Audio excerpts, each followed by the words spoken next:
Alikuwa mara moja hana kitu, akihangaika kuishi, na mwanamke aliyempenda alimtendea kama si kitu, akimsaliti, akimwacha na njaa, na hatimaye kumfukuza ili aolewe na mwanamume tajiri. Lakini hatima ilikuwa na mipango mingine. Miaka kadhaa baadaye, alipanda na kuwa mhandisi wa teknolojia aliyefanikiwa sana na msanidi programu wa crypto mwenye thamani ya mamilioni. Kisha siku moja ya kawaida, alimuona tena mpenzi wake wa zamani, mwanamke yule yule aliyemfedhehesha, sasa mchafu, hana kitu, hana makazi, na akiombaomba barabarani akiwa na mapacha. Kilichotokea baadaye kitakuacha umepigwa na butwaa. Hivyo tuliza akili, na chukua popcorn yako tunapoingia kwenye hadithi hii yenye nguvu na hisia. Na kama wewe ni mgeni hapa, usisahau kujisajili, kuwasha kengele yako ya arifa, na kuipatia video hii like ili usipoteze hadithi zetu zozote za kubadilisha maisha zisizosahaulika. Femi hakuwa tajiri siku zote. Hakuzaliwa tajiri. Alitoka katika familia maskini sana. Aina ya nyumbani ambapo kila naira ilihesabika na kila ndoto ilipaswa kuishi kwa tumaini peke yake. Baba yake Bwana Adibanjo alikuwa mwalimu mstaafu wa shule ya msingi ambaye alipokea pensheni ndogo sana hivi kwamba haikununua chakula kwa siku 2. Mama yake, Mama Femi, aliuza mboga kwenye soko la karibu. Nyanya, pilipili, vitunguu, vyote vilipangwa kwenye mirundo safi yenye rangi kwenye meza ya mbao ambayo ilitetemeka kila upepo ulipovuma. Waliishi katika nyumba ndogo ya vyumba viwili katika sehemu yenye kelele ya Lagos. Paa lilivuja wakati wa msimu wa mvua, na wakati wa Harmattan, upepo wa baridi iliingia kupitia madirisha yaliyopasuka. Femi alilala kwenye godoro jembamba chini, mara nyingi akiamka akiwa amejikunja na kuumwa. Lakini hakuwahi kulalamika. Alijua wazazi wake walifanya walichoweza.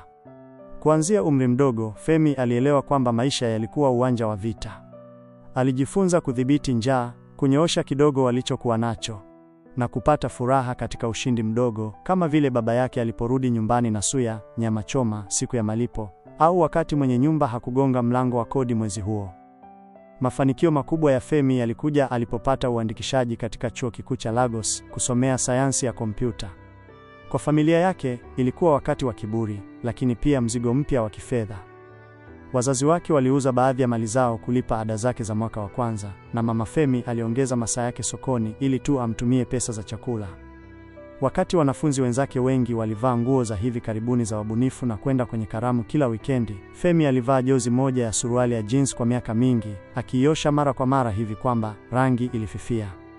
Hakujali kuhusu mitindo. Macho yake yalielekezwa kwenye jambo moja, kuhitimu na heshima za juu na kupata kazi nzuri. Alikesha usiku wa manane kwenye maabara ya kompyuta ya chuo kikuu, akijifunza lugha za program, ukuzaji wa wavuti na usalama wa mtandao, akizidi sana mtaala. Mara nyingi alikuwa wa mwisho kuondoka, akifunga mlango nyuma yake, huku mlinzi akipiga miayo bila subra. Bado kulikuwa na siku alipaswa kwenda bila chakula, akinywa gari, uji wa muhogo na maji baridi ili kunyamazisha tumbo lake lililonung'unika. Alibeba mapambano haya kimya kimya. Hakutaka wazazi wake wahisi hatia. Wakati kuhitimu hatimaye kulifika, Femi alitoka nje ya ukumbi na shahada yake mkononi mmoja na ndoto mkononi mwingine. Aliwazia kazi katika kampuni kubwa ya teknolojia, mshahara mzuri, na labda hata gari ndani ya mwaka wa kwanza. Lakini ukweli haukujali ndoto zake. Miezi ilipita na hakuna kazi iliyokuja. Alichapisha CV zisizohesabika, akitembelea kampuni kote Lagos, lakini majibu yalikuwa yale yale. Tutakupigia simu. Hawakuwahi kufanya hivyo. Akiba ndogo aliyokuwa nayo iliyeyuka. Alianza kukopa pesa kutoka kwa marafiki ili tu aendelee. Kwa wakati fulani, alifikiria kukata tamaa na kufanya kazi kama mhudumu wa cyber cafe. Hatimaye, baada ya miezi 6 mirefu, alipata kazi sio katika kampuni ya kifahari ya teknolojia, bali katika kampuni ndogo iliyohangaika iliyorekebisha kompyuta na kushughulikia msaada wa kimsingi wa IT kwa biashara za karibu. Walimuita mhandisi wao wa IT, lakini malipo yalikuwa ndogo tu kufidia kodi yake katika chumba kimoja kilichojaa, chenye mwanga hafifu, na kununua milo rahisi. Bado, Femi alijiambia ilikuwa mwanzo. Kila asubuhi, alivaa shati lake lililopigwa pasi vizuri na tai ya bei rahisi, akiamua kutoa kilicho bora zaidi. Lakini ilikuwa katika siku hizo za kuhangaika, ndipo njia yake ilipokutana na Nana. Mkutano ambao ungeunda sura inayofuata ya maisha yake kwa njia ambazo hakuweza kamwe kufikiria. Katika miezi ya mapema baada ya kuhitimu, Nana aliingia kwenye chumba kimoja cha Femi kama upepo laini unavyoteleza chini ya mlango. Kimya mwanzoni na kisha kila mahali. Hakuhamia rasmi, lakini vitu vyake vilihamia. Sanduku dogo, sanduku la wigi, chupa ya dawa ya mwili ya gharama kubwa. Hakuweza kutamka. Katika jioni nzuri, alicheka utani wake kavu na kusema, "Genius wangu," akigonga paji la uso wake.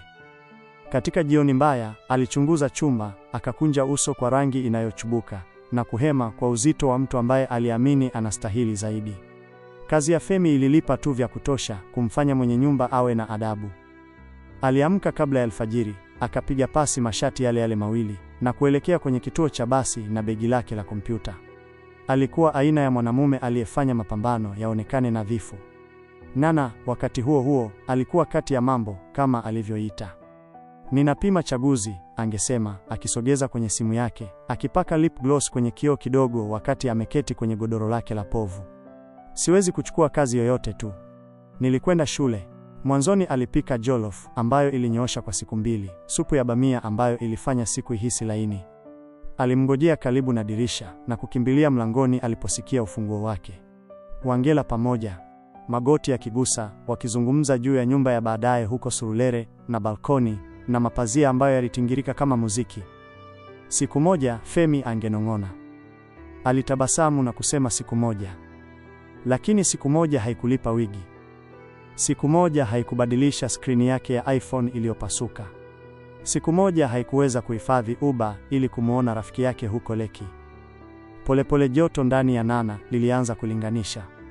"Unamjua Toby?" aliuliza usiku mmoja, akitawanya karanga kwenye paja lake. "Alikuwa mwanafunzi mwenzako sasa. Ameanza tu kwenye benki. Walimpa nyumba huko Ikoi. Ana gari Corolla nzima." Femi alitikisa kichwa kimya kimya, akikoroga uji wake.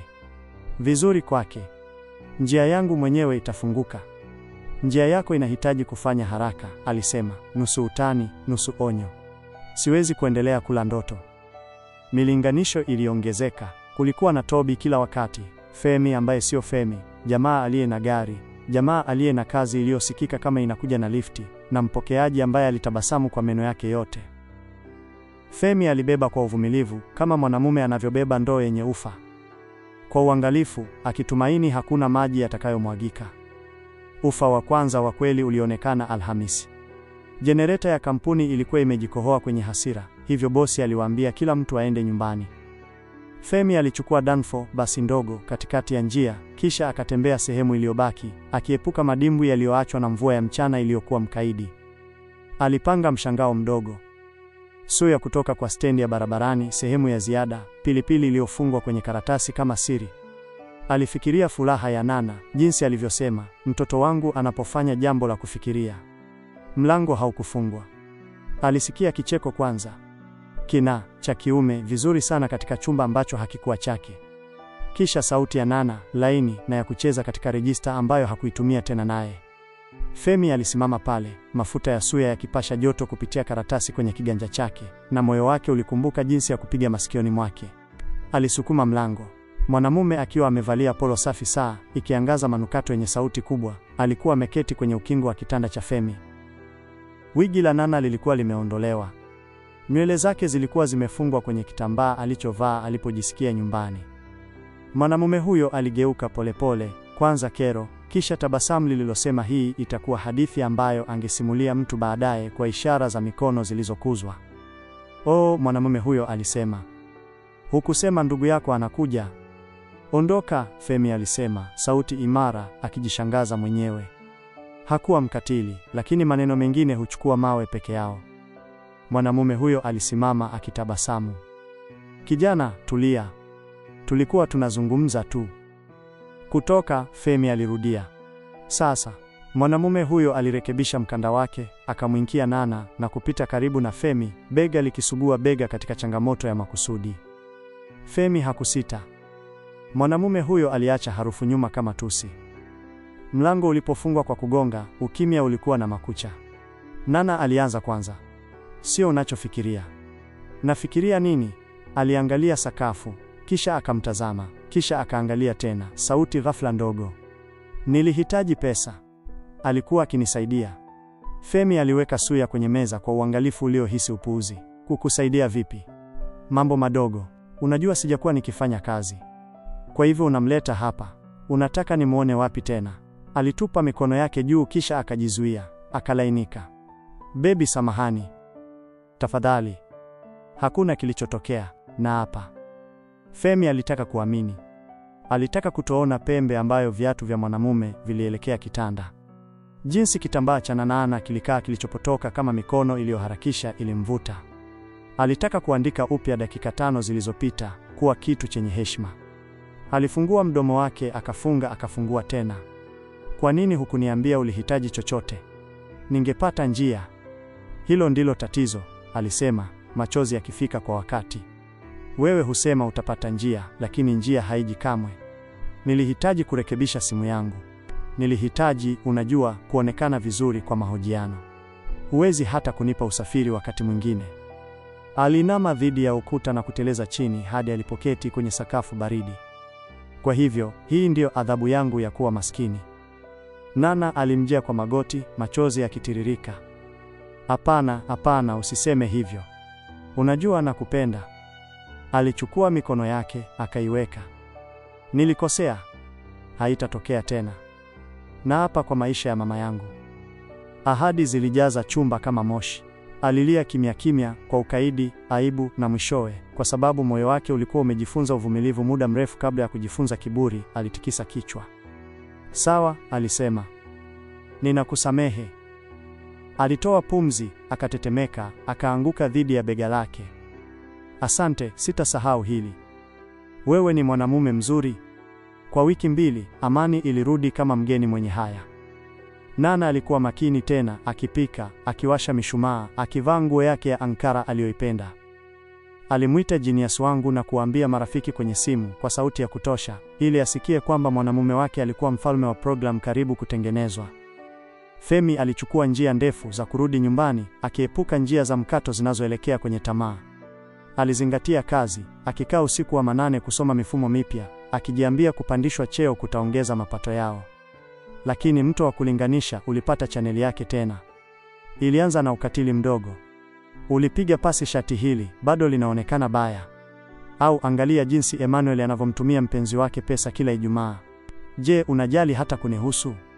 Au kusukuma kwa sahani yake kando kwa kawaida na siwezi kula maharagwe tena. Nimechoka. Alianza kujipamba kwenda kumwona rafiki, glosi kiangaza, manukato yakiwa mengi. Aligeuza skrini yake iangalie chini wakati ujumbe ulipofika. Alipouliza maswali ya upole, alihisi mashtaka. Kwa hivyo, unanilinda sasa kwa sababu ulilipa kodi ya mwezi uliopita? Usinikazanie. Femi hakupiga kelele. Hakuwahi kujifunza msamiati wa hasira.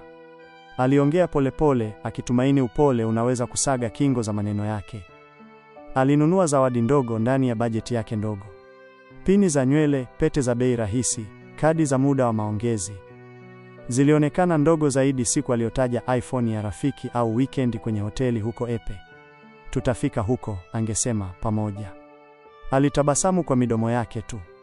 Mara ya pili hakumkuta kwenye chumba. Alikamata manukato kwenye mto wao ghali, ya kiume, makosa. Alipata mswaki wa pili, bafuni, blue na bristles, ambazo bado zilikumbuka meno ya mtu. Alipouliza, alicheka. Unazidisha kufikiri. Binamu yangu alipitia.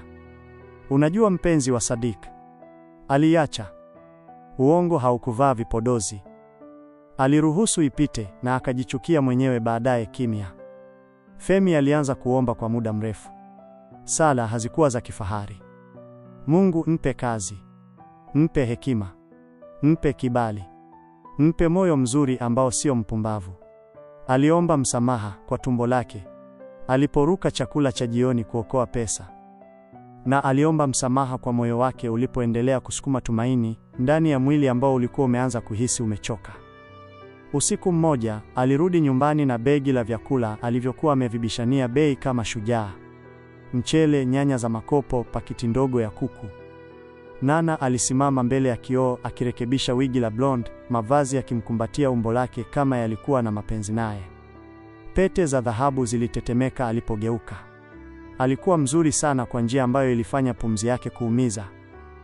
Unaenda wapi? Aliuliza akijaribu kuweka swali kawaida. Ninatoka, alisema akigonga simu yake. Hangout ya rafiki uko Lekki.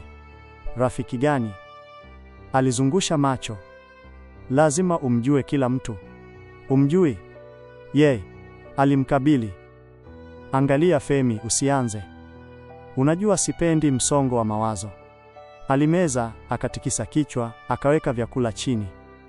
Angalau nipigie simu unapofika huko. Alibusu shavu lake kama mtu anavyompa mfanyakazi wa hoteli kiasi kidogo cha pesa, kisha akaondoka. Mlango ulifungwa kwa upole. Ukimya uligonga. Alipika kwa wawili, akala kwa mmoja, akahifadhi sahani ya pili kufunikwa kwa masaa kwa ajili ya dharura. Aliporudi karibu na usiku wa manane, kicheko chake kilipitia korido kama wimbo wa mwisho wa karamu. Alikuwa nusu usingizi, macho wazi kabisa. Ilikuwaje? Aliuliza. Vizuri, aliondoa wigi wake, akalitupa kwenye kiti, akielekea bafuni. Bado uko macho? Huna kazi kesho? Alitazama mlango wa bafuni. Mswaki wa bluu ulikuwa umeondoka. Asubuhi iliyofuata, aliandika orodha kwenye daftari ndogo. Omba. Jifunze doka. Tuma CV kwa maeneo 3. Mpende Nana vizuri zaidi. Kuwa imara. Hifadhi 1000 leo. Usilie. Orodha ilikuwa reli kwenye ngazi ambayo hakuweza kuiona bado. Kulikuwa na siku nzuri. Alicheka kicheko cha kweli kwa utani aliyouiba kutoka Twitter. Alimkumbatia kutoka nyuma wakati alipokuwa akiosha sahani na kusema, nabii wangu, siku moja utawashangaza wote. Walitembea jioni karibu na boha ya barabarani, wakiwa wameshikana mikono, wakiahidi balconies 2 na jiko la gesi lililowaka mara ya kwanza. Kila wakati alibeba siku hizo kama hirizi, lakini kulikuwa na siku mbaya, maneno makali yalinoolewa. Ikiwa ungenipenda, usingeniruhusu nitaabike. Ninawezaje kuwakabili marafiki zangu wakati wanaume wao wanafanya mambo? Umezoea sana vitu vidogo. Alimzuia kwa masaa 3 kwenye WhatsApp baada ya kuuliza alikuwa wapi, kisha akamfungulia na good night dear. Kama kufuta ujumbe kunafuta jeraha. Aliendelea kusamehe kwa sababu hakuwa na uhakika nini kingine cha kufanya. Alitoka nyumbani ambapo baba yake alibusu mikono ya mama yake, aliporudi kutoka sokoni ambapo msamaha uliingizwa kwenye nguo ya siku za kawaida. Aliamini katika uvumilivu wa upendo kama watu wengine wanavyoamini katika bahati. Kisha Jumamosi yenye ukungu, huku mashine ya mshonaji wa jirani ikinguruma kama nyuki, Nana aliketi kwenye godoro, uso wake ukiwa serious. Femi, alisema, tuzungumze. Tumbo lake lilishuka. Nimechoka, alisema. Mapambano haya, hii hali, ninahitaji zaidi. Nastahili zaidi. Unastahili kila kitu kizuri, alisema, koo lake limekazana. Ngoja nijaribu muda mfupi zaidi, tafadhali. Alitazama mikono yake, mwenye bidii, mpole, maskini, na akaangalia mbali. Sawa, alisema baada ya kimya, lakini mambo lazima yabadilike. Aliahidi yatabadilika. Hakujua jinsi, lakini aliahidi hata hivyo. Usiku huo, aliandika orodha nyingine. Pata pesa kwa simu ya Nana. Muulize bosi kwa zamu zaidi. Sasisha tovuti ya portfolio. Usijipoteze mwenyewe. Hifadhi 1000 leo. Wiki 2 baadaye, alipata kazi ya ziada ya kurekebisha kompyuta kwa shule ndogo. Alificha uchovu chini ya tabasamu. Na akamletea Nana simu ya mitumba aliyoifanya ionekane mpya. Alipiga kelele, akamkumbatia, akachapisha boomerang na maelezo mafupi. Mwanamume wangu, na emojis 3 za moyo.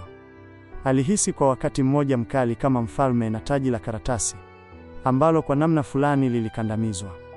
Na kisha kuja katikati ya jiji na pete hakuweza kumudu, na umati hakuualika, na jibu ambalo lingegawanya sura inayofuata kutoka hii kama blade.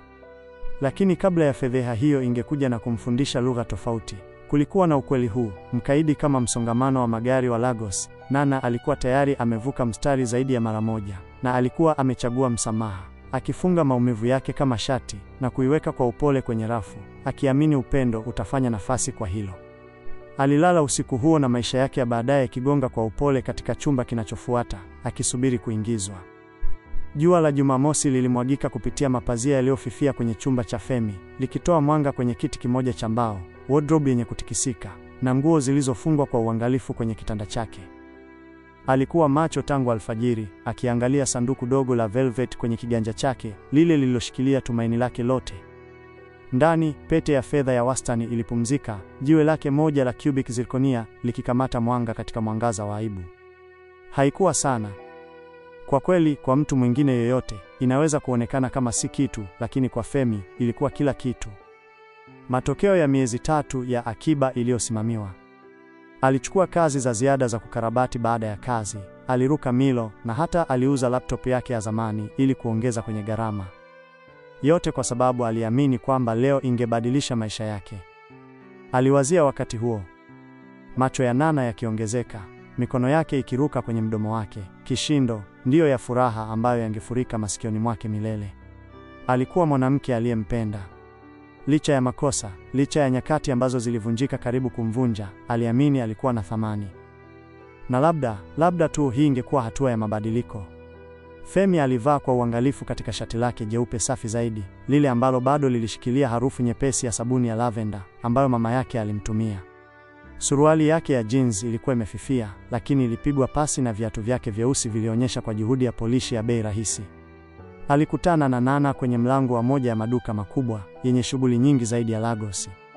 Alikuwa akitema, amevaa mavazi mekundu yaliyomfaa ambayo yalikumbatia mikunjo yake na visigino ambavyo viligonga kwa ujasiri kwenye sakafu ya vigae. Nywele zake zilikuwa za kuvutia, vipodozi visivyo na kasoro, vichwa viligeuka alipotembea. "Wow," Femi alisema kwa upole. "Unaonekana mzuri," alitabasamu. "Wewe huvaa vizuri pia." Walitembea pamoja mkono kwa mkono, wakipita maduka yanayong'aa na minyororo ya dhahabu, manukato ya gharama kubwa, na nguo zilizoagizwa kutoka nje. Moyo wa Femi ulikimbia. Aliendelea kugusa sanduku la pete kwenye mfuko wake kana kwamba kuhakikisha bado lilikuwepo. Kwenye eneo la chakula, alimwongoza kwenye meza katikati. Watu wachache wa karibu waliwaangalia kwa udadisi usio na kazi. Nana alikunja uso kidogo. "Kwa nini hapa? Tuchukue tu chakula." Femi alichukua pumzi ndefu, akaanguka kwa goti moja na kuvuta sanduku dogo kutoka mfukoni mwake. Mazungumzo karibu nao yalipungua. Simu ziliinuliwa zikirekodi. "Nana," alianza, sauti ikitetemeka. "Tangu siku nilipokutana nawe, umenifanya niamini katika upendo. Najua sina mengi hivi sasa, lakini nakuahidi kwamba nitafanya kazi kwa bidii kila siku kukupa maisha unayostahili. Je, utanioa?" Kishindo na maneno yalitanda katika eneo la chakula. Wageni walitabasamu. Wengine tayari wakirekodi kwa Instagram au TikTok. Lakini sura ya Nana ilifungia. "Femi, inuka," alisema, sauti yake ikiwa ya chini lakini kali. Alimwangalia akichanganyikiwa. "Nini?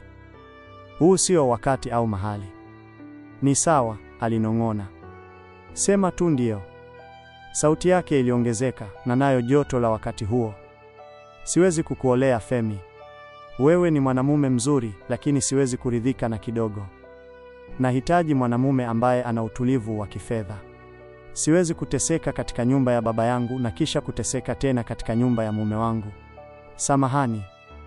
Tabasamu za umati zilibadilika kuwa mwangaza wa ajabu. Watu wachache walibadilishana macho ya huruma. Mtu mmoja alinong'ona, "Chai, angalia maumivu ya moyo." Femi alikaa kwa goti moja kwa muda mrefu sana, kukataliwa kukipiga masikioni mwake kama risasi. Kisha polepole alisimama, akafunga sanduku la pete, na kulazimisha tabasamu ambalo halikuwahi kufikia macho yake. Siku 2 baadaye, Nana alionekana kwenye nyumba yake. Alikuwa mtulivu, karibu mpole, kana kwamba anafanya mazoezi ya mistari yake. "Ninakupenda Femi," alisema, akikaa kwenye ukingo wa kitanda chake. "Lakini upendo hautoshi. Siwezi kujenga maisha juu ya ahadi. Ninaonana na mtu mwingine na tunakaribia kuoana hivi karibuni." Kifua cha Femi kilikazana. "Unamaanisha ndiyo maana ulisema hapana?" Alitikisa kichwa, hakukutana na macho yake. "Ninatoka nyumbani maskini. Siwezi kuolewa katika nyumba nyingine maskini. Nastahili mwanamume aliyefanikiwa vizuri. Siwezi kuteseka mara mbili." Maneno yalichoma ndani zaidi kuliko usaliti wowote. Hawakupigana hata. Hakuna kilichobaki kupigania. Alisimama akirekebisha mkoba wake na kusema, "Nakutakia kila laheri." Kisha akaondoka. Hiyo ilikuwa mara ya mwisho Femi kumuona Nana hadi hatima ilipoamua kupotosha kisu miaka kadhaa baadaye. Siku baada ya ziara ya mwisho ya Nana, zilinyooshwa kuwa ukungu mrefu, usio na rangi. Femi alipitia kama mtu chini ya maji. Kila kitu kilikuwa kizito, kimya na polepole. Kuta za chumba chake kimoja zilionekana kushinikiza ndani, hewa ilikuwa nzito kuliko hapo awali. Aliacha kufungua mapazia. Mwanga wa asubuhi ulihisi kama tusi. Saa ndogo kwenye ukuta wake iligonga kwa sauti kubwa, ikimkumbusha kwamba wakati ulikuwa unapita na alikuwa amesimama bado. Kazini, wenzake waligundua mabadiliko. Femi, ambaye kwa kawaida alikuwa mwenye adabu, mwenye umakini, akawa amejiondoa. Hakuendelea kukaa usiku wa manane kusoma coding au kusaidia wengine na matatizo yao ya IT. Badala yake, aliketi kwenye dawati lake akiangalia mfuatiliaji, mikono ikiwa haifanyi kazi kwenye kibodi. Alipoulizwa ikiwa alikuwa sawa, alilazimisha tabasamu dogo na kusema, "Mimi ni mzima." Lakini hakuwa sawa. Upweke ulikaza mtego wake. Sehemu ngumu zaidi haikuwa tu kumpoteza Nana. Ilikuwa njia ya umma ambayo ilikuwa imetokea. Fedheha katika maduka ilikuwa imesambazwa sana kwenye vyombo vya habari. Video yenye ukungu ya yeye akipiga magoti wakati alimkataa ilikuwa imeshirikiwa na maneno mafupi kama, "Hii ndio sababu hupaswi kupendekeza bila kitu, na upendo ni mtamu wakati pesa inapoingia." Maoni yalichoma. Yuko sawa. Upendo hauwezi kulipa bili. Kijana, fanya kazi kwenye akaunti yako ya benki kabla ya kumpigia magoti mwanamke. Femi aliacha kuangalia simu yake. Alifuta picha yake ya wasifu ya WhatsApp. Aliepuka marafiki ambao wanaweza kuwa wameona video. Chakula kilipoteza ladha yake. Siku zingepita kabla ya kugundua hakuwa amekula chakula sahihi. Hata simu za mama yake zikawa ngumu kujibu. "Femi, uko sawa?" angeuliza kwa Kiyoruba, sauti yake ikiwa ya joto na wasiwasi. Angesema uongo. "Mimi ni mzima mama. Nina shughuli tu na kazi." Jioni moja ya Alhamisi, upweke ulikuwa hauvumiliki. Alikuwa ametembea nyumbani kutoka kazini kwenye mvua, kwa sababu hakutaka kutumia pesa kwenye usafiri. Nguo zake ziliganda kwake, baridi na nzito. Aliangusha begi lake lenye maji chini na kuketi kwenye kitanda, akiangalia bila kitu. Sauti ya mvua nje ilikuwa ya utulivu, karibu ya kuhuzunisha. Akili yake ilielekea kwenye mawazo aliyokuwa amekuwa akishiriki kwa wiki. Kusudi ni nini? Hakuna mtu aliyekuja kumwokoa. Kazi yake ilikuwa imesimama. Maisha yake ya upendo yalikuwa yameisha kwa fedheha. Moyo wake uliumia kwa njia iliyohisi kudumu. Kufikia saa 9:00 PM, alikuwa amesimama kwenye njia ya watembea kwa miguu ya daraja la 3 la bara.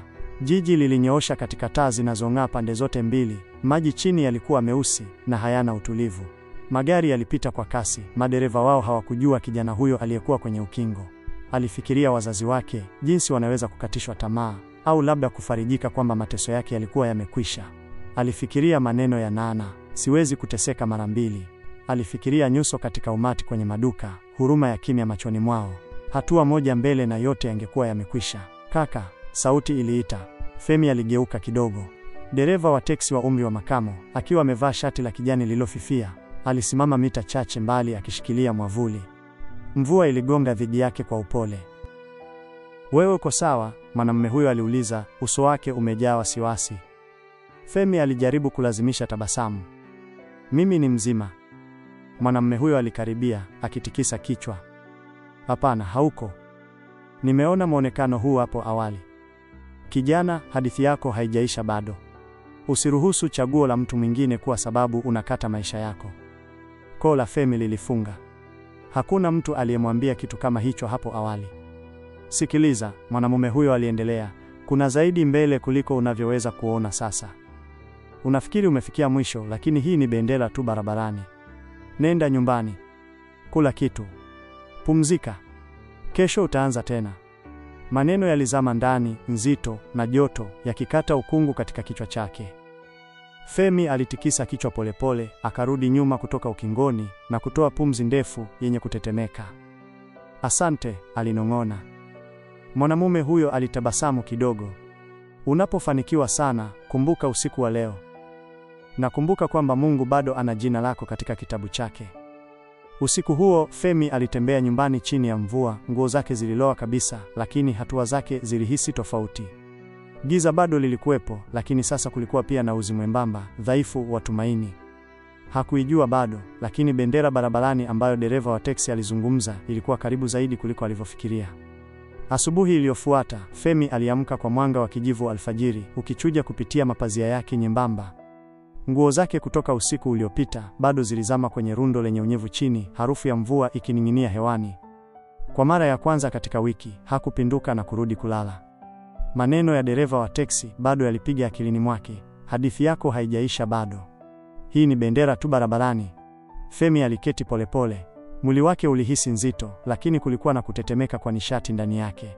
Cheche nyepesi zaidi ya azimio. Alitengeneza kikombe cha chai yenye maji na kuketi kwenye meza yake ndogo ya mbao, akifungua laptop yake ya zamani. Skrini ilikuwa na ufa nyepesi kwenye kona, na funguo zilikuwa za kung'aa kutokana na miaka ya matumizi, lakini bado ilifanya kazi. Alianza kusasisha CV yake mchana ule ule, wakati alipokuwa akitatua matatizo ya printer ya ofisi yenye ukaidi kwenye kazi yake ya IT yenye malipo ya chini. Simu yake ilitetemeka. Jina kwenye skrini lilifanya nyusi zake ziinuke. Tunde, mwanafunzi mwenzake wa chuo kikuu. Hawakuwa wamezungumza kwa karibu mwaka mmoja. Femi alijibu akijaribu kusikika mwenye furaha. Tunde, muda mrefu kijana. Sauti ya Tunde ilikuwa ya joto na imejaa nishati. Nimekuwa nikijaribu kukupata. Umekuwa ukijificha wapi? Unajua tu kufanya kazi na kuishi. Tunde alicheka. Sikiliza, kampuni yangu inapanuka. Tunahitaji kijana wa IT imara, ambaye anaweza kushughulikia miundombinu na usalama wa mtandao. Mara moja nilikufikiria. Ni jukumu la juu. Mshahara sio mbaya pia. Femi karibu aliangusha kebo ya printer mkononi mwake. Je, uko serious? Serious kama msongamano wa magari wa Lagos. Nitumie CV yako leo. Mahojiano ni wiki ijayo, lakini nitakupendekeza kwa HR ili wakuchukulie kwa umakini. Simu ilipoisha, Femi aliketi bado kwa sekunde chache, akiangalia tafakari yake kwenye skrini nyeusi ya kompyuta. Kisha, kwa haraka ya adrenaline, alitumia barua pepe CV yake.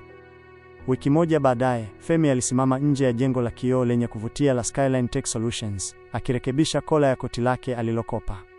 Moyo wake ulipiga kifuani mwake. Hii haikuwa kama ofisi ndogo zenye vumbi alizozoea. Mahali hapa palivuta harufu ya pesa. Kutoka kwenye sakafu ya marumaru iliyong'aa kwenye lango hadi kwenye milango ya lifti ya chrome ambayo ilionyesha uso wake wa wasiwasi kwake. Jopo la mahojiano lilijumuisha watu watatu. Mwanamke katika suti ya navy na macho makali, mwanamume mwenye ndevu katika saa ya gharama kubwa, na kijana mdogo ambaye alichapa kila wakati kwenye laptop. Walimhoji kwa maswali ya kiufundi, usanifu wa mfumo, vitisho vya usalama wa mtandao, itifaki za matengenezo ya seva. Mikono ya Femi ilikuwa na unyevu kidogo, lakini akili yake ilikuwa kali. Alijibu kwa utulivu sahihi, akichora kutoka usiku wote huo katika maabara ya chuo kikuu na marathoni yake ya coding aliyojifundisha mwenyewe.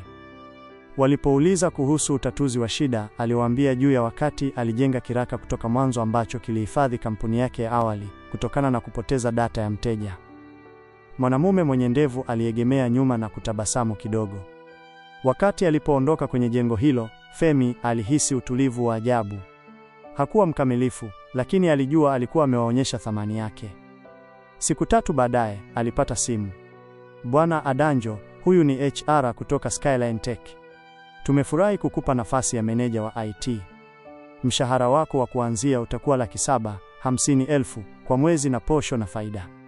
Je, unaweza kuanza Jumatatu ijayo? Kwa wakati mmoja, Femi hakuweza kuongea. Koo lake lilifunga. Ndiyo ninaweza kuanza, hatimaye alisimamia. Simu ilipoisha, aliketi kwenye kitanda chake katika ukimya wa kushangaza. Kisha polepole, tabasamu lilienea usoni mwake. Hii ilikuwa hiyo. Bendera barabarani, mwanzo wa maisha aliyokuwa akiota. Kutoka kwa mapambano hadi utulivu, miezi michache ya kwanza huko Skyline ilikuwa makali. Femi alijitupa katika kazi, mara nyingi akikaa usiku wa manane kujifunza mifumo mipya na kurahisisha michakato ya kampuni. Kujitolea kwake kulilipa. Wakubwa wake waligundua. Ndani ya miezi 6, alikuwa akiongoza timu ndogo. Ndani ya mwaka mmoja, mshahara wake uliongezeka mara 2. Kwa mapato yake yanayokuwa, Femi alihama kutoka kwenye chumba chake kimoja kilichojaa kwenda kwenye ghorofa ya vyumba 2 vya kulala, lakini yenye raha. Alinunua gari lake la kwanza, Toyota Camry safi, na kutuma pesa nyumbani mara kwa mara kuwasaidia wazazi wake. Lakini Femi hakuishia hapo. Alianza kusoma kuhusu uwekezaji.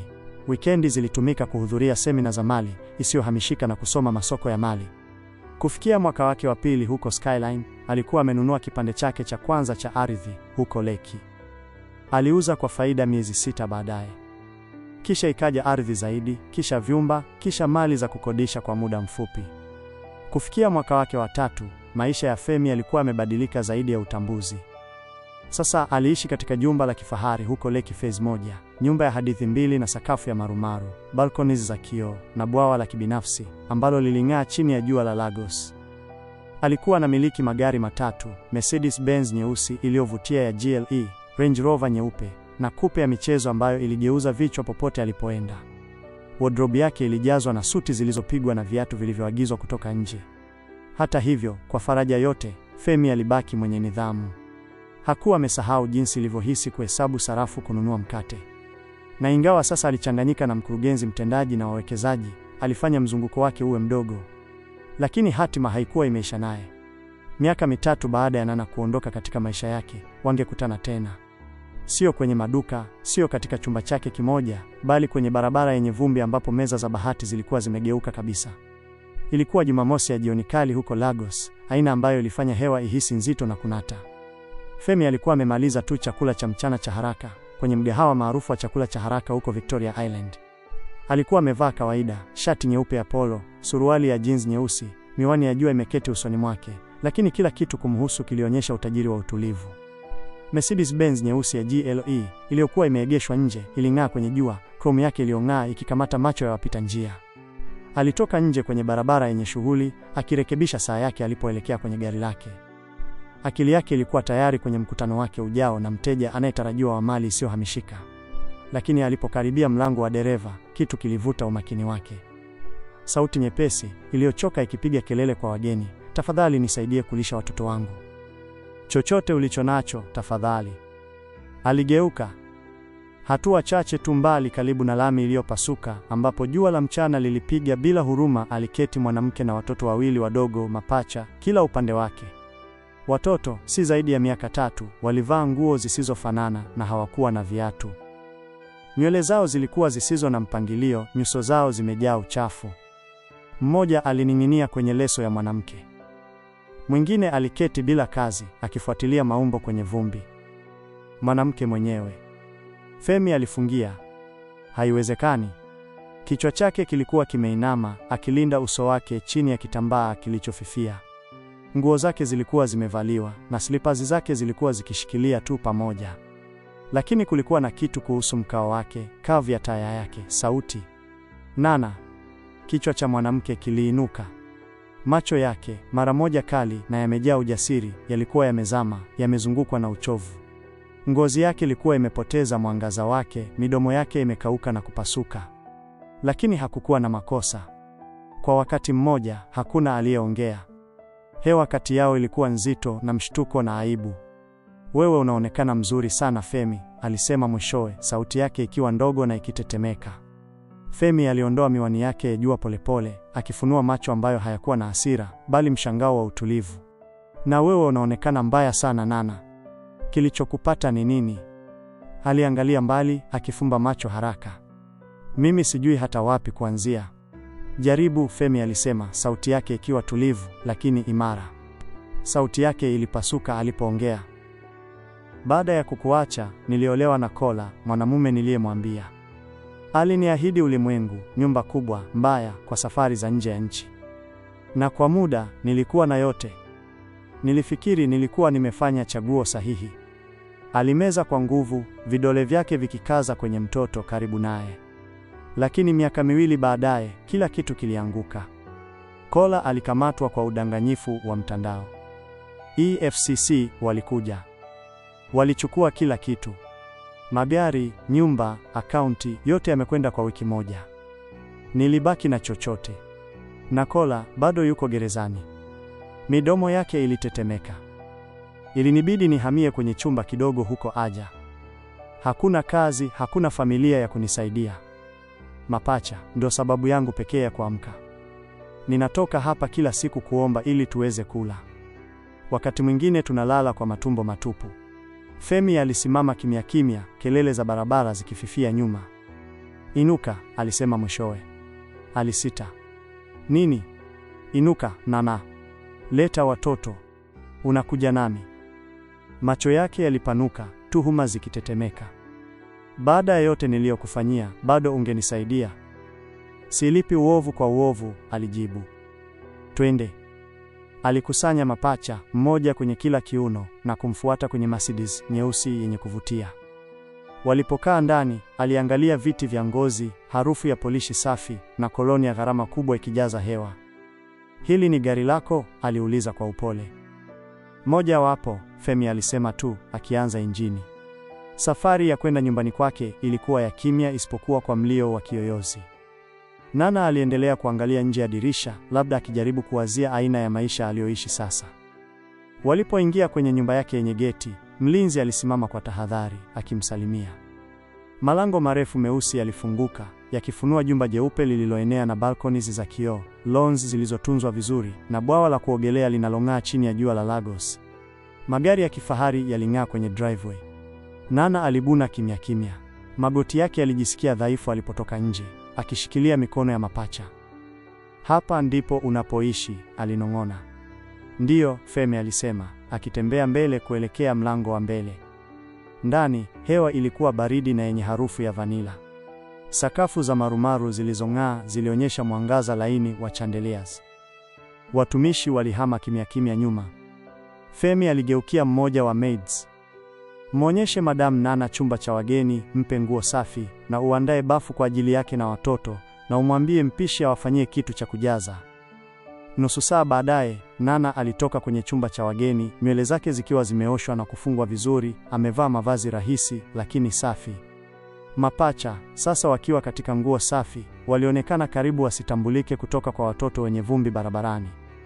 Mpishi aliweka sahani za mchele wa jolofu unaovuta moshi na kuku wa kukaanga mbele yao. Nana alisita kwa muda mfupi tu kabla ya kuchimba ndani. Alikula polepole mwanzoni, kisha haraka, kama mtu ambaye hakuwa amekula vizuri kwa wiki anaweza.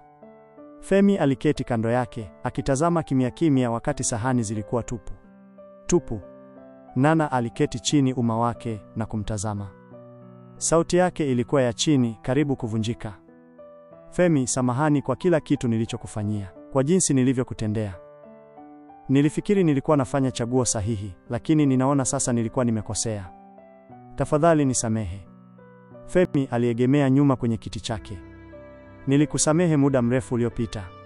Kwa kweli, kuondoka kwako kulinisukuma kufanya kazi kwa bidii zaidi. Ilinipa gari la kufanikiwa. Macho yake yalitetemeka. Je, unafikiri tunaweza kuanza tena? Jibu la Femi lilikuwa imara. Hapana Nana. Nina mtu sasa.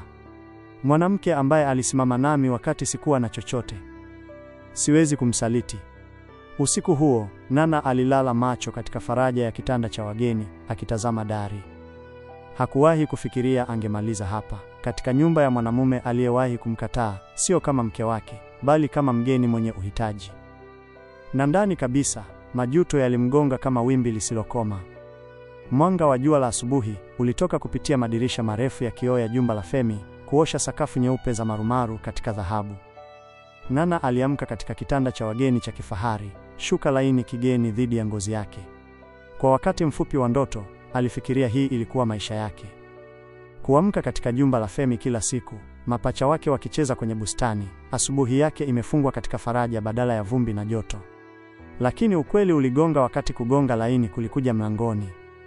Maid aliingia, mikono yake imefungwa kwa adabu. Mama, bosi Femi anasema, unapaswa kuwa tayari katika saa moja. Atakupeleka mahali fulani. Tumbo la Nana lilifunga. Hakujua nini alimaanisha, lakini kitu katika sauti ya Maid kilimwambia hii haikuwa tu gari kwa kutazama. Saa moja baadaye, Nana aliingia kwenye chumba cha kuishi. Mapacha walikuwa safi, nywele zao zimepigwa brashi, na walining'inia kwenye mavazi yake kwa haya. Femi alisimama karibu na mlango, funguo za gari mkononi, amevaa shati jeupe safi na suruali iliyopigwa. Tunaenda kwa safari, alisema tu. Safari ilikuwa ya kimya. Lagos ilipita zamani, madirisha yenye tinted, wauzaji wa barabarani wakipiga kelele bei, waendeshaji wa okata wakisuka kupitia trafiki, mabango yanayotangaza estates mpya na mipango ya data ya simu. Nana aliiba macho kwake. Uso wake ulikuwa mtulivu, lakini kulikuwa na uzito machoni mwake. Baada ya dakika 30, gari lilivuta mbele ya jengo la hadithi mbili lililopakwa rangi safi katika jirani tulivu. Femi aligeuka kumkabili. Hapa ndipo utakapoishi kutoka sasa. Nana alifumba macho. Unamaanisha nini? Alitoka nje, akafungua mlango wake na kumuita amfuate. Walipanda ndege fupi ya ngazi kwenda kwenye ghorofa ndogo lakini iliyotunzwa vizuri ya vyumba viwili vya kulala. Ndani, kuta zilikuwa zimepakwa rangi safi ya cream. Sakafu ya vigae iling'aa na vyumba vilikuwa vimepambwa kwa fanicha ya kimsingi lakini mpya: vitanda, kochi, meza ya kulia. Kodi kwa mwaka mmoja tayari imelipwa, alisema. Mwenye nyumba anakujua. Hutalazimika kuwa na wasiwasi juu ya wapi wewe na mapacha mtalala. Macho yake yalijaa machozi. Femi, sijui niseme nini. Kuna zaidi, alisema, akivuta bahasha kutoka mfukoni mwake. Alimkabidhi. Alifungua kwa vidole vyenye kutetemeka. Ndani kulikuwa na runda nene la dola, noti safi, zilizopangwa vizuri. Hiyo ni 10,000, alisema. Anza biashara. Lisha watoto wako. Jenga kitu kwa ajili yako mwenyewe. Usipoteze. Nana alifunika mdomo wake, machozi yakimwagika kwa uhuru sasa. Kwa nini? Baada ya yote niliyokufanyia, baada ya jinsi nilivyokutendea, kwa nini unafanya hivi? Femi alimtazama kwa muda mrefu. Kwa sababu siilipi uovu kwa uovu. Uliniumiza. Ndiyo, lakini uchaguzi wako pia ulinisukuma kuwa mimi ni nani leo. Sikuchukii. Kwa kweli, ninakushukuru, lakini hiyo haimaanishi tunaweza kurudi nyuma. Moyo wangu ni wa mtu mwingine sasa. Magoti ya Nana yalitoa njia na akaanguka kwenye kochi akilia. Alikumbuka siku alizodharau tamaa yake, alimlinganisha na wanaume matajiri, alimgeuzia mgongo wake wakati alimhitaji zaidi. Alikumbuka maduka, umati, kamera, maneno yake ya ukatili. Na sasa hapa alikuwa tajiri zaidi kuliko alivyowahi kufikiria. Akimkabidhi maisha mapya hakustahili. Aliweka funguo kwenye meza na kugeuka kuondoka. Jitunze mwenyewe na utunze wao, alisema, akiangalia mapacha. Femi alinong'ona, sauti yake ikivunjika. Samahani. Alisimama mlangoni lakini hakuangalia nyuma. Kwa heri, Nana. Mlango ulifungwa kwa upole nyuma yake. Aliketi hapo kwa muda mrefu, sauti ya mapacha wake wakicheka kwa upole nyuma. Aliangalia karibu na ghorofa, salama, safi na imejaa uwezekano. Lakini yote aliyoweza kuona akilini mwake ilikuwa jumba la Femi na maisha aliyokuwa ameyatupa mbali. Majuto yalifunga karibu naye kama blanketi baridi na alijua haitaondoka kweli. Kwa maisha yake yote, Nana angebeba ukweli. Alikuwa amewahi kushikilia dhahabu mikononi mwake na kuiuza kwa vumbi. Maadili ya hadithi hii ni kwamba thamani ya kweli haipimwi na utajiri, bali na tabia, uaminifu na uvumilivu. Wale ambao wanakimbiza utajiri wa muda mfupi, mara nyingi hupoteza baraka za kudumu, wakati wale ambao wanaendelea kupitia shida kwa uaminifu, hatimaye huinuka. Usidharau mwanzo wa unyenyekevu, na usiuze kamwe upendo wa kweli kwa faraja inayopita. Unaweza kujuta milele. Tunatumai ulifurahia hadithi hii. Tungependa kusikia mawazo yako. Tafadhali shiriki kwenye maoni ulichojifunza na jinsi ilivyokugusa. Na hapa kuna habari njema. Hadithi nyingine yenye nguvu na ya kutia moyo inakuja katika siku chache tu. Hakikisha umejisajili kwenye chaneli na kuwasha kengele yako ya arifa ili uwe wa kwanza kutazama inapolimbiwa. Ikiwa ulifurahia hadithi hii, tafadhali ipe like na uishiriki na familia yako na marafiki ili masomo yaweze kufikia watu zaidi. Asante sana kwa kutazama na Mungu akubariki sana.